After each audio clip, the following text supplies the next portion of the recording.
हाँ माता जी, प्रारंभ कीजिए माता जी।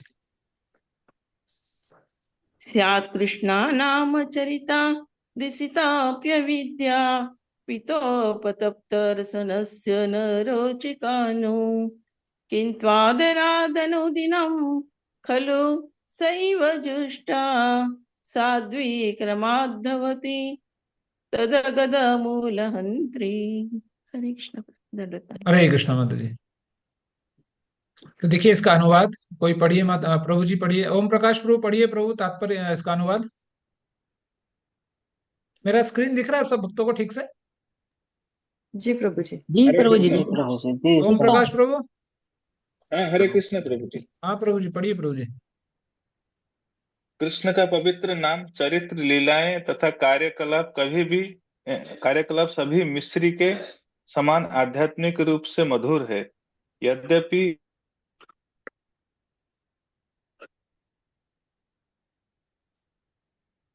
हरे कृष्णा। यद्यपि जीव किसी वस्तु का स्वाद नहीं ले, अविद्या रूपी पोलियो रोग से ग्रस्त रोगी को जीव किसी भी मीठी वस्तु का स्वाद नहीं ले सकती। लेकिन यह आश्चर्य की बात है कि इन मधुर नामों का नित्य सावधानी पूर्वक कीर्तन करने से उसकी जीव में प्राकृतिक स्वाद जागृत हो उठता है और उसका रोग धीरे धीरे समूल नष्ट हो जाता है। हरे कृष्ण प्रभु जी। हरे कृष्णा प्रभु जी, बहुत बहुत धन्यवाद। तो देखिए यहाँ पर भगवान के नाम और लीलाएं का महत्व बताया गया है। क्या बताया गया है?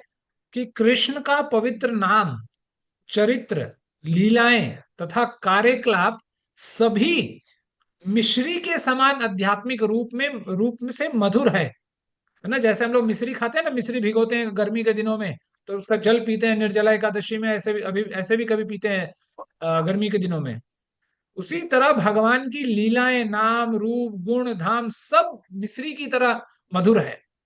यद्यपि अविद्या रूपी पीलिया रोग से ग्रस्त रोगी की जीव किसी भी मीठी वस्तु का स्वाद नहीं ले सकती, लेकिन यह आश्चर्य की बात है कि इन मधुर नामों का नित्य सावधानी पूर्वक कीर्तन करने से उसकी जीव में प्राकृतिक स्वाद जागृत हो उठता है और उसका रोग धीरे धीरे समूल नष्ट हो जाता है।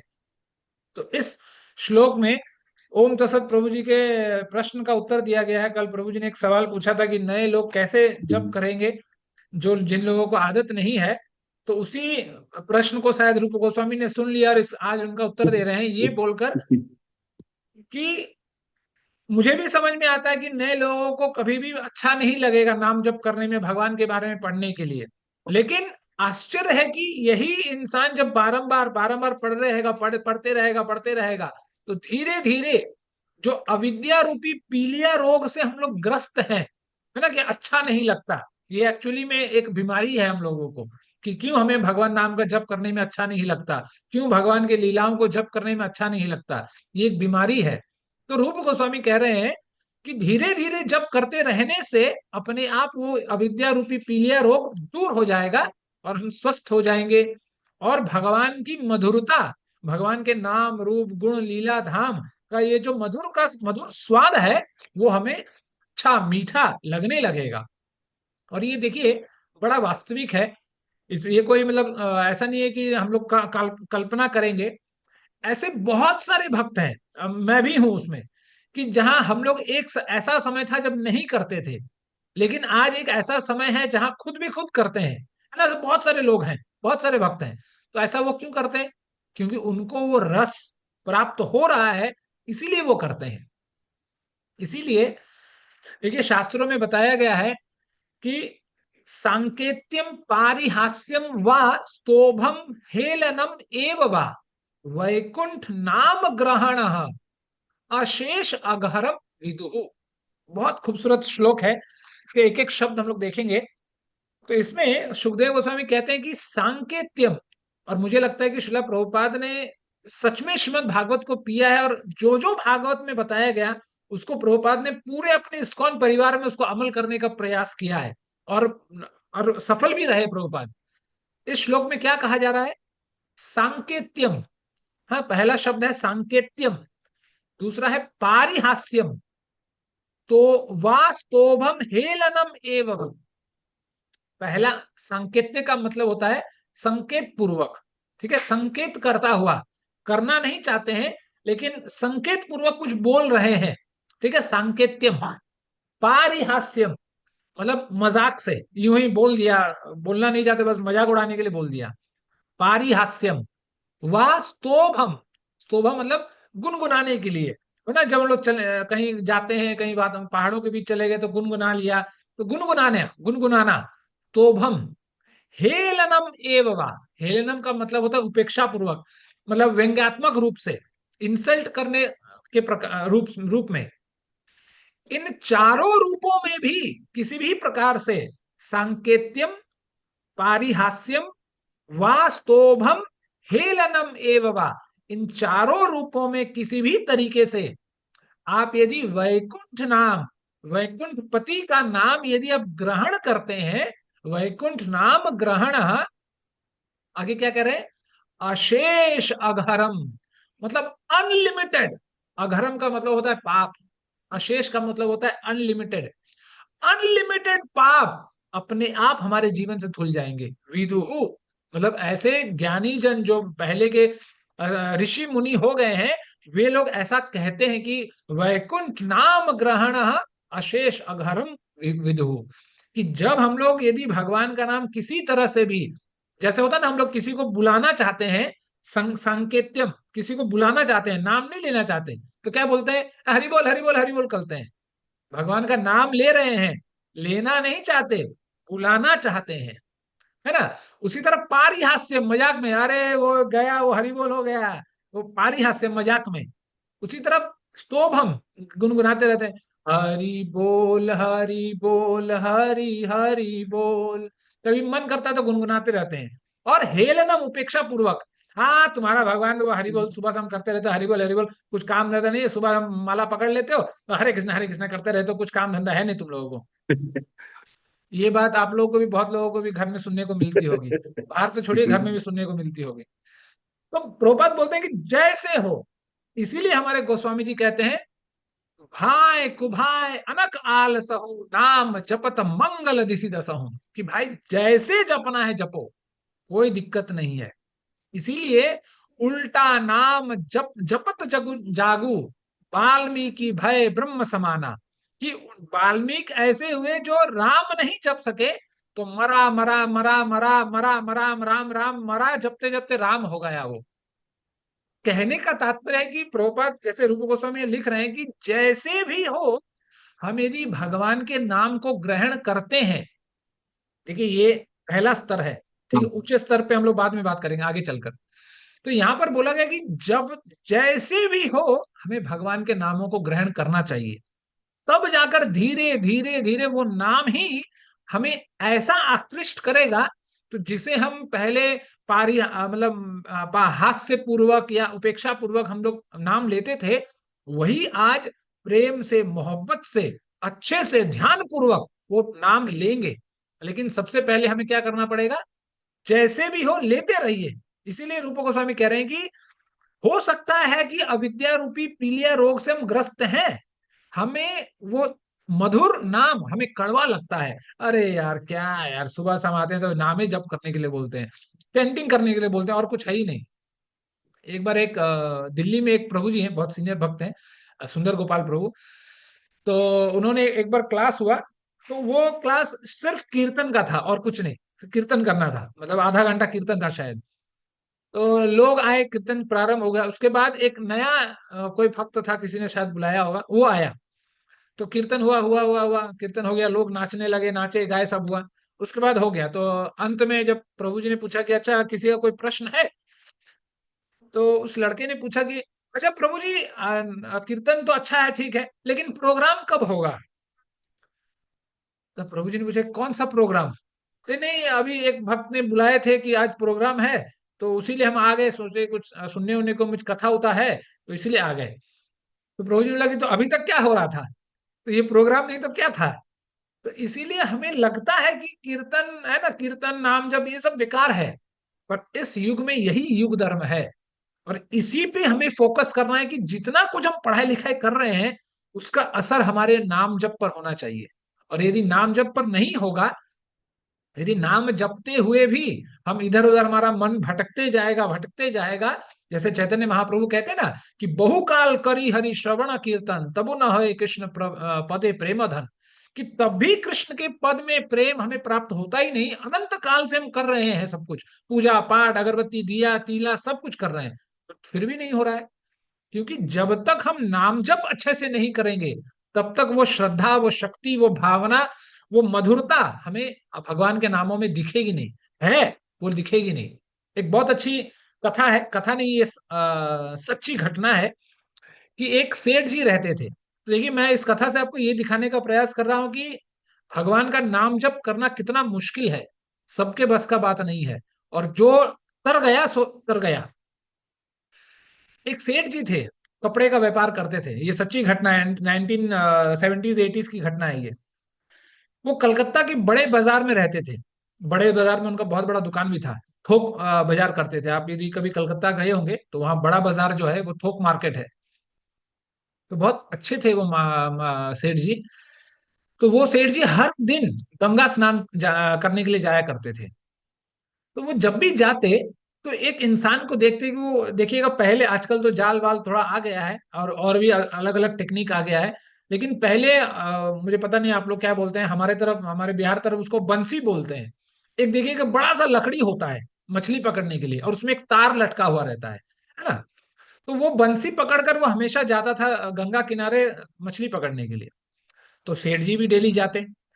तो ऐसे ही वो भी जाता, सेठ जी भी जाते, दोनों दोनों अपना अपना काम करते। तो अचानक से एक दिन सेठ जी ने पूछा कि अच्छा, और वो जवानी था, तो अच्छा बेटा एक बात बताओ, तुम कितना कमा लेते हो इस मछली पकड़ के? तो उसने बोला, बाबूजी कभी दिन खराब रहा तो 10-15 पैसा कमा लेते हैं, लेकिन अच्छा रहा तो 20-25-30 पैसे तक मिल जाता है। तो बोला, अच्छा 30 पैसा तुम कमा लेते हो हाँ कभी कभी? तुमने बोला, अच्छा ठीक है, तुम हमारे यहाँ नौकरी करोगे, हमारे पास एक नौकरी है खाली है, तुम हमारे पास नौकरी करोगे, हम तुम्हें डेली 50 पैसा देंगे। उस समय की बात है, 50 पैसा बहुत बड़ी बात होती है। तो वो आदमी खुश हो गया कि अरे भाई, बैठे बैठे है ना, कुछ इतना झंझट नहीं, यहाँ तो कभी 10 कभी 20, वहां तो परमानेंट 50 पैसा मिलेगा। तो बोला, हाँ हाँ ठीक है, हम 10-50 पैसा हम तैयार है। तो बोला, अच्छा ठीक है, ये जो दुकान है उसके बगल में एक बिल्डिंग है, उसके वहां आ जाना, कल सुबह आ जाना तुम। तो उन्होंने बोला ठीक है। तो सेठ जी गंगा स्नान करके चले गए, ये भी अपना मछली उछली बेच बाच के चला गया। कल सुबह पहुंचा, जैसे ही कल सुबह हुई तो लड़का पहुंचा सेठ जी के यहाँ। तो बोलेगा, अच्छा सेठ जी आप बताइए क्या काम है? तो बोलेगा, अच्छा ठीक है, तुम्हारा कोई काम नहीं है, बस तुम्हें इस गद्दी में बैठना है, ठीक है ना? तुम्हें इस गद्दी में बैठना है, ये लो करताल, और तुम्हें हरे कृष्ण कृष्ण कृष्ण हरे हरे, हरे राम राम हरे हरे, बस यही नाम गुनगुनाना है, और दिन में तुमको 50 पैसा मिल जाएगा। तो उसने बोल, पहले लगा अरे यार ये क्या काम है, ये तो कोई काम ही नहीं है। तो ठीक है, 50 पैसा मिलना था उसको, तो उसने बोला ठीक है हम कर लेंगे, कोई दिक्कत नहीं है। तो फिर चालू हुआ। तो 1 दिन 2 दिन 3 दिन 4 दिन, कुछ दिन चला ऐसे करके। तो उसके बाद अचानक से एक दिन फोन आया कि अरे सेठ जी ये थोड़ा बीमार हो गए हैं। फोन नहीं आया, किसी से खबर भेजा है, उस समय फोन नहीं था। तो उसने बोला कि अच्छा सेठ जी अभी बीमार है, थोड़ा नहीं आएंगे आज। सेठ जी, अच्छा ठीक है कोई दिक्कत नहीं, एक दिन नहीं आएगा तो कोई दिक्कत नहीं। कभी फिर ऐसा हो गया, कभी आता कभी नहीं आता, कभी कुछ कभी कुछ, कभी मम्मी का तबीयत खराब है, कभी खुद का तबीयत खराब है, कभी किसी का तबीयत खराब है, कुछ ना कुछ बहाना चलने लगा ऐसा करके। धीरे धीरे धीरे धीरे कभी 1 दिन गैप होता था, फिर 2 दिन गैप होने लगा, फिर 3 दिन गैप होने लगा। ऐसा करते करते करते करते अब आना बंद हो गया उसका। तो अचानक से एक दिन जब दोबारा सेठ जी गंगा स्नान तो वो नित्य जाते थे, तो एक दिन बाढ़ आया हुआ था। तो जिस तट पर सेठ जी गंगा स्नान करने जाया करते थे, उस तट पर ना जाके एक दूसरे तट पर गए जहां पर पानी का लेवल कम था। तो जैसे ही सेठ जी जाते हैं, तो ये लड़का को उसी जगह पर बैठा हुआ पाते हैं कि अरे देखो ये मछली पकड़ रहा है। मतलब कहने का तात्पर्य है कि आपको पैसा मिलने के बावजूद इंसान नाम जप करने के लिए, हो सकता है उसके लिए वो काम था, लेकिन नाम के महत्व को सेठ जी जानते थे लेकिन वो नहीं जानता था। लेकिन एटलीस्ट पैसे के लिए तो उसे करना चाहिए था, लेकिन पैसा मिलने के बाद भी उसने ऐसा नहीं किया। तो इसीलिए ये जो नाम जप है, इतना आसान नहीं है सबके लिए। जो लोग करते हैं वो लोग जानते हैं इसका मेहनत। इसीलिए प्रोपात बहुत बार उदाहरण देते हैं, अपने आपने यदि प्रोपात के लेक्चर सुने होंगे, तो प्रोपात बोलते हैं कि आपको यदि प्यास लगा होगा, तो पानी चाहिए, पानी चाहिए, पानी चाहिए, पानी चाहिए, पानी पानी पानी पानी करके आप दोहराइए, क्या आपका प्यास मिट जाएगा? कभी नहीं मिटेगा। लेकिन भगवान का नाम लेने से आपको संतुष्टि मिलेगी। इसीलिए शास्त्रों में बोला गया, नाम नामिने अभिन्नः। नाम और नामी में, नाम और भगवान कृष्ण में कोई अंतर नहीं है, दोनों एक ही है। बस ये जो अविद्या रूपी पीलिया रोग ने हमें ग्रस्त कर लिया है, उसके कारण हमें आस्वादन करना नहीं आ रहा है। इसीलिए सनातन गोस्वामी कहते हैं कि कृष्ण का नाम इतना मधुर है, इतना मधुर है, कि यदि कोई सच्चे भाव में, सच्चे प्रेम से एक बार सिर्फ कृष्ण का नाम ले ले, तो उसके आंखों से अश्रुधारा बह जानी चाहिए और निकल जाएगा।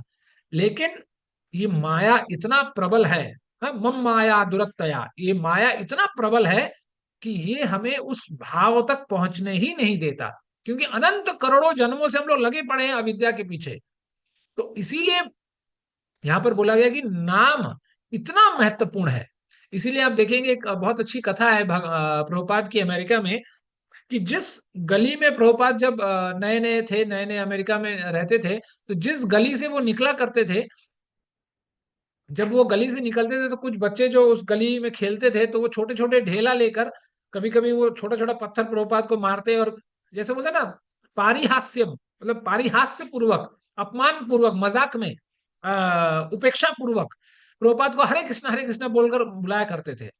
तो उनके असिस्टेंट कभी कभी गुस्सा हो जाया करते थे, लेकिन प्रभुपाद बोलते नहीं, ठीक है, कोई दिक्कत नहीं, करने दो, कोई दिक्कत नहीं। और आज उस पेशेंस, उस धैर्य का फल है आज, कि आज उस अमेरिका में भी, आज उस गली का नाम हरे कृष्णा गली है, हरे कृष्णा लेन है। आज उस गली का भी, हमारा दुर्भाग्य है कि हमारे देश में औरंगजेब के नाम पे रखा जाता है, इसके नाम पे रखा, अकबर बाबर के नाम पे रखा जाता है, लेकिन भगवान के नामों पर हमारे गली मोहल्ला का नाम नहीं रखा जाता। हम लोग बाबर बाबर को याद करते हैं, लेकिन भगवान को याद नहीं करते। ये हमारे देश का राजनीति है ये, जो भी है। तो इसीलिए यहाँ जो बताया गया कि भगवान के नाम, नाम इसीलिए इंपॉर्टेंट है क्योंकि बिना नाम के हमें कोई दूसरा सहारा नहीं बनेगा। इसीलिए फिर आगे रूप गोस्वामी कहते हैं, भगवान के चरित्र के बारे में कहते हैं। वो कहते हैं कि भगवान के चरित्र, भगवान की लीलाएं इतने महत्वपूर्ण हैं, इतने मधुर हैं, कि जब हम एक एक करके उस उन देखिए, इसी बात को सोचकर प्रभुपाद ने भागवत से भी पहले कृष्ण बुक को लिखा उन्होंने, क्योंकि वो उन्हें शक था कि कहीं मैं अपना शरीर छोड़ दूं ट्रांसलेशन से पहले, तो ये जो दशम स्कंद है, जो पूरे भागवत का प्राण है, वो ज्यों का त्यों रह जाएगा और आम इंसान नहीं पढ़ पाएगा। इसीलिए आप देखेंगे, यदि आपने कृष्ण बुक पढ़ा है, तो उसमें कोई श्लोक, कोई संस्कृत वंस्कृत कुछ भी नहीं है, एकदम full to full plain Hindi English में है। पहले इंग्लिश में उन्होंने लिखा, फिर हिंदी में उसको ट्रांसलेट किया गया। तो प्लेन एकदम इंग्लिश, प्लेन एकदम हिंदी में है, जहां पर इंग्लिश सिर्फ एक इंसान यदि हिंदी थोड़ा पढ़ना जानता है, इंग्लिश थोड़ा पढ़ना जानता है, तो वो पढ़ सकता है। इसी चीज के लिए उन्होंने लिखा कि इस अमृत से यदि आम इंसान दूर ना रह जाए, इसीलिए उन्होंने कृष्ण बुक को लिखा। तो इसीलिए भागवत में कहा गया है कि जन्म गृहाम भगवतो यह एतत् प्रयतो नरः सायं प्रातः गरणन भक्त्या दुख ग्रमादि विमुच्यते। इस श्लोक को मुझे कल भी बोलना चाहिए था, लेकिन वहां श्लोक की जरूरत नहीं था, इसलिए मैंने बोला नहीं। कि इस श्लोक में बोला गया कि हर वो इंसान, या मैं कहूं कि जो इंसान जन्म गृहाम भगवतो, भगवान के गुहा, मतलब गुप्त रहस्युक्त कार्यों, क्रियाकलापों को, कार्यों को, जन्म को, जन्म गृहाम भगवतो यह एतत् प्रयतो न रहा, कि प्रयत्न पूर्वक जो पढ़ता लिखता है भगवान के क्रियाकलापों को, जन्म कार्यों को, ऐसा, और क्या करता है, सायं प्रातः गणन, सुबह शाम ग्रहण करता है। कैसे ग्रहण करता है? भक्तया, भक्ति पूर्वक। ऐसा नहीं कि पढ़ने लगा तो पढ़ रहा है, कुछ नहीं। सायं प्रातः गणन भक्तया, जब आप भक्ति पूर्वक, जब समझकर, यत्न पूर्वक, मेहनत से, तब क्या होता है आपके जीवन में? दुख ग्रमादि विमुच्यते। हाउ टू अटेन हैप्पीनेस, ये फॉर्मूला है कि दुख ग्रमादि विमुच्यते, आपके जीवन से दुख धीरे धीरे धीरे धीरे सब विनष्ट हो जाएगा। लेकिन हम पढ़ते नहीं, सुबह शाम इसी में, परिवार में ही लगे रहते हैं, इसलिए हमारे जीवन से दुख भागता भी नहीं। और फिर अनेक बहाने कि प्रभु जी ऐसा वैसा, समय मिलता नहीं, समय मिलता नहीं। एक ही बहाना है, बड़ा जेनरिक और बड़ा अच्छा बहाना है कि समय नहीं मिलता। तो जो लोग ऐसा करेंगे उनके जीवन से दुख भाग जाएगा, ऐसा ऐसा हो नहीं सकता कि नहीं भागे। इसीलिए भागवतम भागवतम अपने अंत चरण में जाकर ये कहता है कि तत्शृण्वन सुपठन विचारेन परो भक्तया विमुचेत न रहा। कि जो इंसान अच्छे से शृण्वन सुपठन शृण्वन, जो अच्छे से सुनेगा, श्रवण करेगा अच्छे से, सुपठन जो अच्छे से पढ़ाई करेगा। कैसे पढ़ाई करेगा, कैसे सुनेगा? विचारेन परो, विचार पूर्वक, विचार करते हुए कि इस श्लोक का मतलब क्या है, इस शब्द का अर्थ क्या है। कोई पीटी उषा की तरह हमें नहीं भागना है, यहाँ कोई रेस नहीं है ना। जैसे वायरस कहता था कि life start with a race, तो हमें कोई रेस में नहीं भागना है। हमें भागवत कहती है विचारेन परो भक्तया विमुचेत न रहा। और जब हम लोग भक्ति पूर्वक इन सब कामों का, इन सब का, ये सब काम हम लोग करते हैं, तो विमुचेत न रहा, वो इंसान मुक्ति को प्राप्त हो जाता है। और यदि हम नहीं करेंगे तो बस इसी में भटकते रहिए, पुनरपि जननम पुनरपि मरणम में भटकते रहिए। लेकिन देखिए, बड़ा सरल सा, बड़ा सीधा सीधा भागवत में कहा गया है इन सब बातों को। जो इसका अनुसरण कर लेता है वो तर जाता है, और नहीं तो बस मछली पकड़ते रहिए गंगा के किनारे, कोई फायदा नहीं होगा। गंगा गंगा के किनारे बैठकर भी कोई फायदा नहीं होगा, क्योंकि हमें जो करना चाहिए गंगा के किनारे बैठकर, वो ना करके हम मछली पकड़ रहे हैं सुबह शाम। और हम भी वही इस जगत में रहकर कर रहे हैं कि इस भौतिक जगत में रहकर इस भौतिक जगत जगत से निकलने का उपाय करना चाहिए, पर हम इस भौतिक जगत में घुसने का उपाय करते रहते हैं।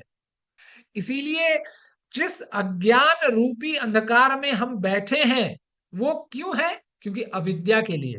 क्योंकि अविद्या ने हमें ग्रस लिया है, हम अविद्या रूपी बीमारी में ग्रस्त हो गए हैं, जिसके कारण हमारा दिमाग खुल नहीं रहा है।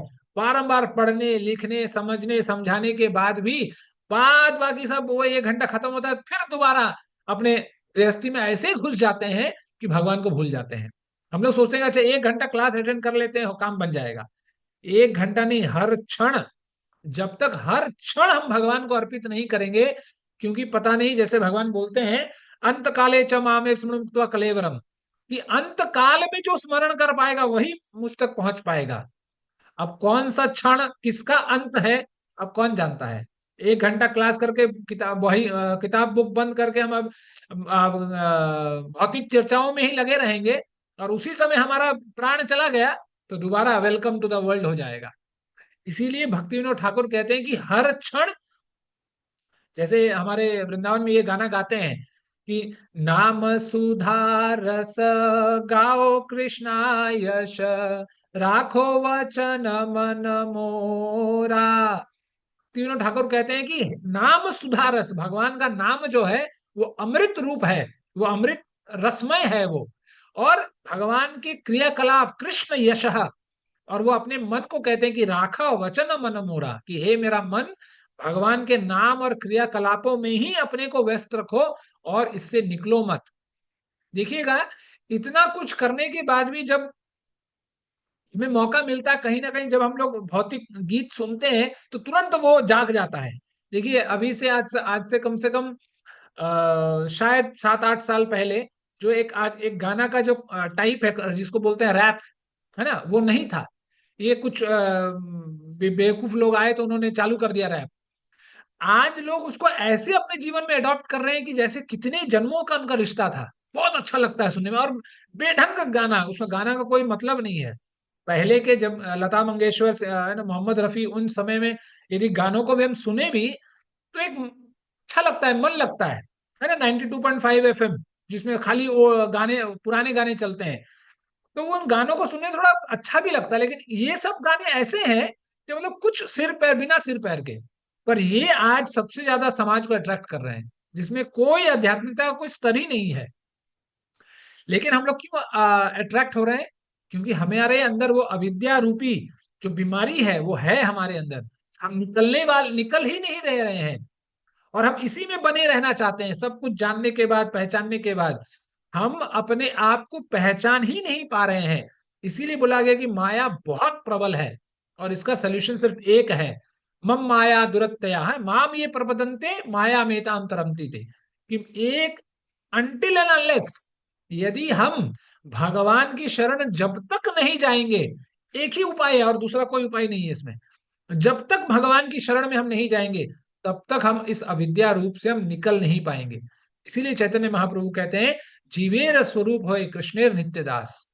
इसीलिए आप आगे देखेंगे इस टीका में प्रभुपाद लिखते हैं कि हर इंसान सुखी होना चाहता है लेकिन कोई सुखी हो नहीं पाता। बारंबार हम कदम उठाते हैं सुख पाने के लिए, लेकिन बारंबार हमें विफल होना पड़ता है। इसीलिए विदुर जी महाराज कहते हैं सुखाय कर्माणि करोति लोको नातय सुखम वान याद उपराम वा विंदेत भूयस्तत एव दुखम यदत्तरीप्तम भगवान वदेत। कि बारंबार हम कोशिश करते हैं खुश होने का, प्रयास करते हैं, लेकिन उस खुशी को प्राप्त करने के लिए सफल ना होकर अंततः फिर दुख के ही मार्ग पर हम चल पड़ते हैं। इसीलिए क्योंकि इस भौतिक जगत में खुश है ही नहीं, खुशी कहीं नहीं है इस भौतिक जगत में। खुशी सिर्फ भगवान के नाम में है, क्योंकि भगवान ही खुशी का स्तोत्र है। उसीलिए बोला आनंद आनंद बुद्धि वर्धनम, कि भगवान ही आनंद को प्रदान करने वाले हैं और आनंद को बढ़ाने वाले हैं। लेकिन जो बेवकूफ हैं, जैसे भगवान गीता में कहते हैं नामाम दुष्कृतनो मूढ़ा प्रपदन्ते नराधमा, कि जो नर नर अधम होते हैं, जो मूढ़ होते हैं, जो बेवकूफ हैं, वो भगवान की शरण कभी नहीं लेते।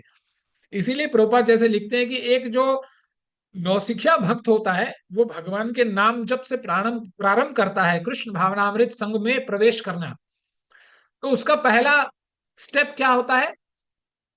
नामापराध है। वो नाम जप कैसे करता है? नाम अपराध युक्त नाम जप करता है। तो आप यदि चैतन्य चरितामृत पढ़ेंगे, कृष्णदास कविराज गोस्वामी कहते हैं कि ये नाम अपराध है क्या। वो कहते हैं कि जब तक हम नाम जपते हैं, भौतिक इच्छाओं को, भौतिक कामनाओं को रखते हुए नाम जप करते हैं, वो नाम अपराध में गिनती होता है। तो सोचिए 10 साल के बाद भी, 20 साल, 15, 20, 25 साल के बाद भी कहीं ना कहीं हमारा थोड़ा सा इंक्लिनेशन भौतिक जगत की ओर होता है नाम जप में भी, कि अरे नाम जप कर रहे हैं हो नहीं रहा है, कहीं ना कहीं थोड़ा सा एक छोटा सा बूंद होता है। तो कृष्णदास कविराज गोस्वामी कह रहे हैं कि वो भी नाम अपराध ही है। आप नामाभास में नहीं पहुंचे हैं अभी तक, ना नामा अपराध में ही है। कि जब तक हमारा जीवन भौतिक इच्छाओं से, भौतिक प्रेरणाओं से हम नाम जप करते समय हमारा मन उधर लगा रहेगा, वो नाम अपराध ही है। फिर आगे चलकर नामाभास, जब हमें ये उस स्तर पर पहुंच जाते हैं कि हमारी चेतना ऐसी हो जाती है कि हमें लगने लगता है कि अरे नाम जप तो कर रहे हैं लेकिन बार बार मन चला जा रहा है, बार बार मन चला जा रहा है। जैसे भगवत गीता में भगवान कहते हैं ना कि ये तो यश चलती निश्चलम ततस्ततो नियमे तदात्मन्यम वदत नयेत, कि जहां जहां मन जा रहा है उसको बार बार खींचो। मन जाएगा लेकिन बार बार तुम खींचो उसको अपने तरफ और भगवान के मन चरित्रों में, नाम में लगाओ। तो जब इस स्तर पे हम नाम जप करने लगेंगे, धीरे धीरे, ये समय लगेगा हम लोगों को, इवन मेरे लिए भी ऐसा ही है। जब ऐसा स्तर हो जाएगा तब जाकर हम नामाभास, है ना, नामाभास उस स्तर पर हम पहुंच जाएंगे। और फिर अंतिम में है शुद्ध अवस्था में नाम। जब एक इंसान और इसी को समाधि कहते हैं, कि जब एक इंसान भगवान के नाम रूप गुण लीला धाम और संत इन सब में रम जाता है, तो वो समाधि की अवस्था हो जाती है। उसके बाद उसको कोई फर्क नहीं पड़ता कि क्या हो रहा है क्या नहीं हो रहा है। इकोनॉमी ऊपर चला गया, जीडीपी नीचे आ गया, मोदी बन गया प्रधानमंत्री या राहुल गांधी बन गया प्रधानमंत्री, उसको कोई फर्क नहीं पड़ता। वो बस रम गया है, वो समाधि में चला गया है भगवान के नाम में। बस अब उसको कैंसर हो रहा है कि टीवी हो रहा है कि साइकिल हो रहा है कि कुछ भी हो रहा है, उसको कोई फर्क नहीं पड़ता। वो बस भगवान के नाम में रट गया है। इसीलिए बोला जाता है कि इसीलिए हम लोग जब चैतन्य शिक्षाष्टकम गाते हैं, उसके बाद 10 नामापराध को भी हम लोग याद स्मरण करते हैं। वो सिर्फ एक महज एक है ना औपचारिकता नहीं है, उसको हम लोग इसलिए याद करते हैं कि बारंबार हम जैसे, मतलब कलयुग के लोग जो हैं, जो बारंबार हर चीज भूल जाते हैं, उनको याद कराने के लिए, जैसे हम खुद को, अपने आप को याद करा सकें कि भाई ऐसा ये सब नाम अपराध नहीं करना है, ताकि हम धीरे धीरे धीरे एक एक नाम अपराधों से बचते जाएं, और तब जाकर कहीं भगवान की कृपा से हम उस शुद्ध अवस्था में, जहां पर हम शुद्ध नाम ले सकें। जब ऐसा हो, मुझे उन महाराज का नाम याद नहीं आ रहा है, एक महाराज है, आप उनका कीर्तन देखेंगे तो वो बस कीर्तन कर रहे हैं और रो रहे हैं, कीर्तन कर रहे हैं और रो रहे हैं। तो असली जो नाम रस है, असली जो अवस्था है कीर्तन की, यही अवस्था है कि जब तक हमारे आंखों से अश्रुओं की धारा नहीं बहती है। इसलिए हम सबको अपने आप से पूछना चाहिए कि हम में से कितने लोग हैं कि जब हम लोग भगवान का नाम जप करते हैं, है ना, वो 16 माला वाला रेस नहीं कि 16 माला खत्म करना है और चलो और बगल में रखो। जब हम लोग भगवान के नामों का जप करते हैं, तो कितनी बार हमें भगवान की लीलाओं का, भगवान के गुणों का स्मरण हो आता है, भगवान के अलग अलग चरित्रों का स्मरण हो आता है। और यहां तक कि मैं कहूं कि हम लोग स्मरण करने का प्रयास करते हैं। हम लोग तो कभी चलते हुए, वॉकिंग, टॉकिंग, सॉकिंग सब करते हुए नाम जप करते हैं। इसीलिए करने के बावजूद, 10-10 सालों तक करने के बावजूद भी वो हमारे चित्त में भगवान के नामों का इम्पैक्ट हो नहीं पाता। बस अंत जीवन तक, जैसे एक वो तो अलग बात है, महाराज ने कहा था, उनकी दीनता है। किसी ने पूछा महाराज को कि महाराज आपका इतना उम्र हो गया, आपने 40 साल पूरा अपना जीवन बिता दिया इस्कॉन में, तो आपने क्या सीखा अपने जीवन में? तो महाराज ने कहा कि मैंने बस एक ही चीज सीखा। क्या? कि कैसे मैकेनिकली भगवान का नाम जप किया जाता है। मतलब वो तो महाराज जी की दीनता थी, लेकिन महाराज जी हमें ये सिखाना चाहते हैं कि पूरा जीवन इस्कॉन में बिताने के बाद भी हमें क्या सीखने को प्राप्त हो रहा है, कि कैसे हम मैकेनिकली हम भगवान के नामों का जप करना सीख गए हैं। इमोशनली नहीं, प्रेम नहीं, बस मैकेनिकली, एक औपचारिकता पूर्वक। इसीलिए देखिए, इतने सालों के बाद भी हमारा जप का स्तर जो है उसी जगह पर रह जाता है। कभी हमारे आंखों में आंसू नहीं आती, कभी हमारा गला नहीं रूंध जाता। और जब तक ये नहीं होगा, तब तक नाम जप सिर्फ हमारे लिए एक औपचारिकता ही रह जाएगी। कि हो सकता है कि कुछ भक्त अच्छे हो, तो उन्होंने गुरु को प्रॉमिस किया है कि हाँ नहीं भाई, आज से हम 16 माला जप करेंगे। किसी ने प्रभुपाद आश्रय ले लिया, तो प्रभुपाद को क्या बोलते हैं, प्रभुपाद के लिए हम लोग, हाँ भाई, उनको वादा किया है, अपने बातों को रखने के लिए हम 16 माला जप कर लेंगे। यहां तक ठीक है, कोई दिक्कत नहीं। लेकिन इसके आगे भी, जैसे प्रभुपाद टीका में लिखते हैं, इन अपराधों से को पीछे छोड़कर हमें आगे निकलना होगा। तब कहीं जाकर हमें भगवान के नामों का जो रस है ना, जैसे भक्ति विनोद ठाकुर कहते हैं कि राखो वचन मन मोरा, कि ये जो मन है, मन हमारा तभी मान करेगा जब हम भगवान के नामों का निरंतर, अब अनवरत रूप से हम भगवान के नामों का जप को इंपॉर्टेंस देते हुए, नाम अपराधों से हटते हुए। इसलिए 10 नाम अपराध इतने इंपॉर्टेंट है। ऐसा नहीं है कि बस आप, हम किसी को बोलने बोला गया, वो बोला, हो गया काम खत्म और सब लोग सो रहे हैं बस जो कॉल को ज्वाइन करके। नहीं, हर एक नाम, हर एक अपराध बहुत अपने आप में बहुत इंपॉर्टेंट है। कि जब तक उन अपराधों से हम नहीं निकलेंगे, तब तक हमें नाम में कभी रुचि नहीं लगेगी। इसीलिए रूप गोस्वामी यह कहते हैं कि अपराधों से बचना इतना जरूरी है। फिर अंत में श्रीला प्रभुपाद लिखते हैं कि जहां भगवान का नाम है, देखिए आइडियल कंडीशन ये है कि जहां भगवान का नाम है, वहां किसी भी प्रकार का अंधकार नहीं, और जहां अंधकार है, वहां भगवान का नाम है नहीं। इसलिए बोलते हैं कि कृष्ण सूर्य सम, माया है अंधकार, जहां कृष्ण तहां नाही मायार अंधकार। कि भगवान कृष्ण को सूर्य से तुलना की गई है, कि जहां पर भगवान कृष्ण है, वहां पर किसी भी प्रकार का अज्ञान नहीं रह सकता। ठीक उसी प्रकार, जैसे जहां पर सूर्य है, मान लीजिए सूर्य को छोड़ भी दें, आप अपने घर में, अपने कमरे में देखिए, यदि ट्यूबलाइट जलाएं, तो देखिएगा ऐसा नहीं हो सकता कि वहां पर कोई अंधकार हो, पूरा अंधकार छट जाएगा। उसी तरह जहां भगवान के नाम है, वहां पर माया रूपी अंधकार कभी नहीं हो सकता। और जहां भगवान नहीं है, वहां अंधकार ही अंधकार है। क्योंकि बोला गया कि जहां कृष्ण तहां नहीं मायार अधिकार।